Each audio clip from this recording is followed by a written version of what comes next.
Yo leo y leo libros enteros de poesía. Cuando yo estudiaba en el bachillerato, yo tenía 12 o 13 años, yo estudié literatura y estudié mucha literatura antigua, para la literatura preceptiva, que se llamaba en aquel tiempo, y luego literatura castellana en el tercer año de bachillerato. Yo leí muchos versos antiguos. A mí me maravillaron los poemas, los romances del Duque de Rivas. Yo me aprendí un poema, un romance del Duque de Rivas titulado Un castellano leal, increíblemente largo. Y entonces pasaba horas y horas diciendo despacio, poco a poco, sin prisa, pero sin tregua, como dice la fábula, repitiendo, y se me fue poco a poco pegando.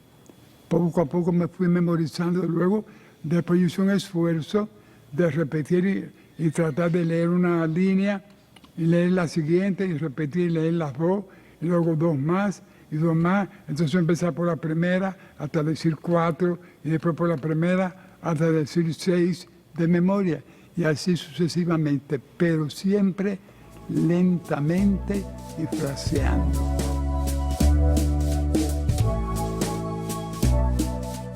Desde que yo debuté, no he parado de trabajar. También será que de vez en cuando digo cosas nuevas.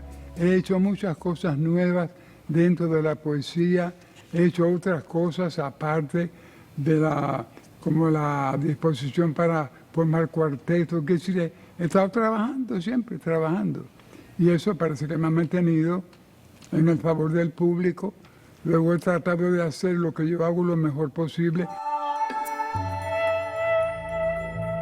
En cuanto a la declamación, tuve 3 antecedentes importantes que fueron Berta Singerman, que empezó a recitar desde los años 20. Cuando yo nací en el 23, cuando vine a tener noción ya de muchacho adolescente, ya oí el nombre de Berta y de Berta Singerman. Puedo explicar su estilo, puedo explicar en qué se apoya. Lo que tú querías que yo hablara de la técnica. Si, por ejemplo, yo dijera,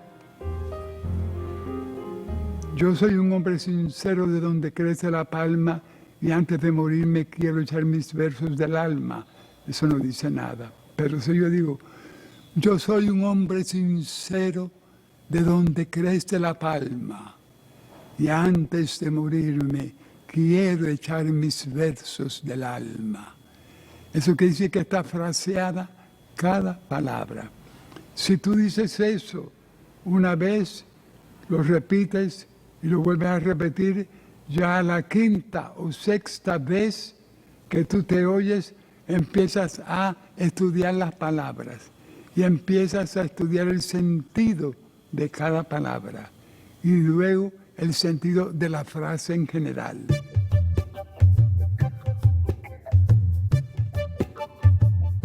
Una de las virtudes que pudiera tener un declamador es la paciencia para leer, releer, decir muy despacio todo lo que tiene que decir, escuchárselo a sí mismo como dicho por otra persona, como dicho desde fuera, y así uno puede analizar o no analizar un texto.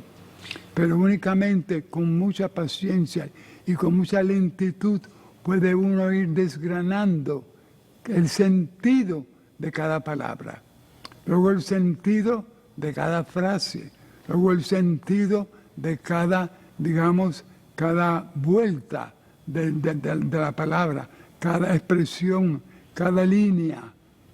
Y hay que empezar en primer lugar por frasear palabra por palabra. Es más, sílaba por sílaba.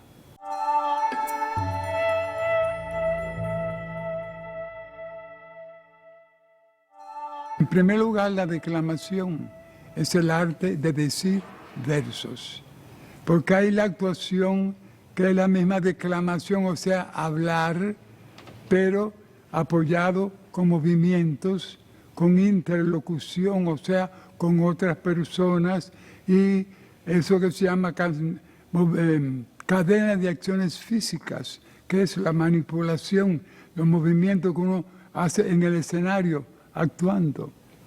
Pero el declamador solo está en el escenario solo, tiene que batirse solo, tiene que decirlo todo solo, tiene que atraer la atención del público solo. Quiere decir que tiene que concentrar todo en una sola persona, la persona que está diciendo versos. Luego hay que pensar en eso, pensar en el verso. En el verso pensamos en la palabra pensamos en las sílabas, y hay que empezar por desgranar sílaba por sílaba.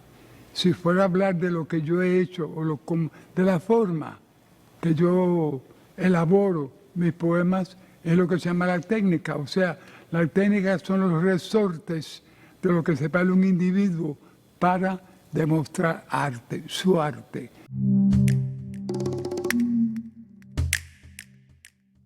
En la primera mitad del siglo pasado, llenó aquellos 50 años el nombre de Berta Singerman, una declamadora argentina. Por ejemplo, su técnica era la voz y el gesto, que es en definitiva el que usa todo declamador, pero ella se basaba en todos los efectos que ella podía hacer con su voz y con su gesto. Hoy ese arte resultaría un poquitico, digamos, sobreactuado, porque ella levantaba la mano así, y entonces la voz le temblaba de una forma muy dramática, y entonces ella utilizaba todos los registros de la voz. Ella tenía un diafragma privilegiado, porque además tenía mucho volumen.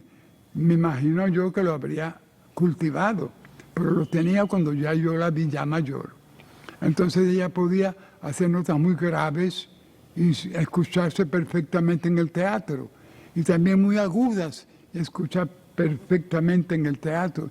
Y además apoyaba eso con unos gestos muy altisonantes, y ella cautivaba, sorprendía, admiraba al público, lo dominaba con la vista, era extraordinaria. Había muchas declamadoras en La Habana y en Santiago de Cuba. Yo todavía recuerdo el nombre de alguna de aquellas declamadoras, y el de mi hermana Silvia. Silvia, mi hermana, mi segunda hermana, éramos 7, y mi segunda hermana Silvia fue alumna de la Normal, y fue alumna de Camila Enríquez Ureña, de la famosa familia de los intelectuales dominicanos, que en aquel tiempo impartía literatura. Ya Camila, en el año, digamos, 32, y digo esto de acuerdo con mi edad, en el año 32 ya ella explicaba a Nicolás Guillén, que acababa de publicar sus motivos de son en el año 30, y a Eusebia Cosme, que practicaba la poesía llamada poesía negra.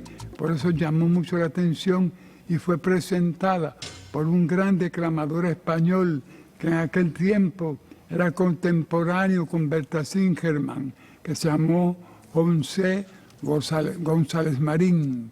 Él también se cautivó al escuchar a Eusebia Cosme decir poemas de Guillén y poemas negros, y la presentó en el hoy Teatro Pairet, en uno de sus recitales, y lógicamente causó sensación y se consagró muy pronto porque fue la primera declamadora. Además, era negra y muy bella.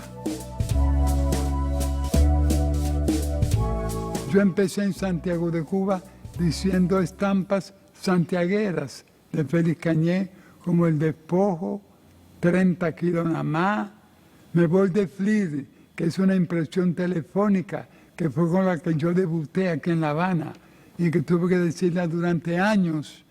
Tanto tuve que decirla que ya le cogí rechazo.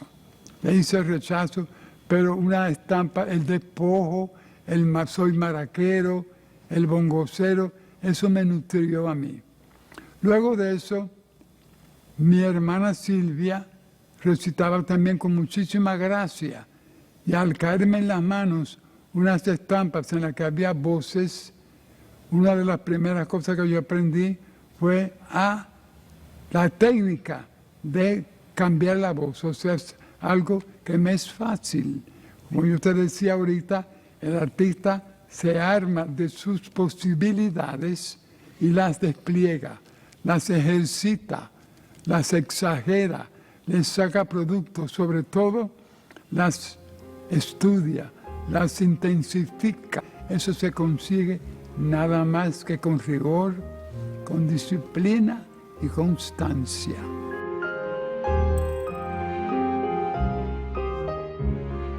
Todavía estoy estudiando y repasando las estampas de Arturo Liendo, que me escribió tantas estampas en las que yo podía desplegar esa gracia del cubano, que yo nada más que hago reflejar el carácter del cubano, su musicalidad, su erotismo, su sensualismo y su picardía.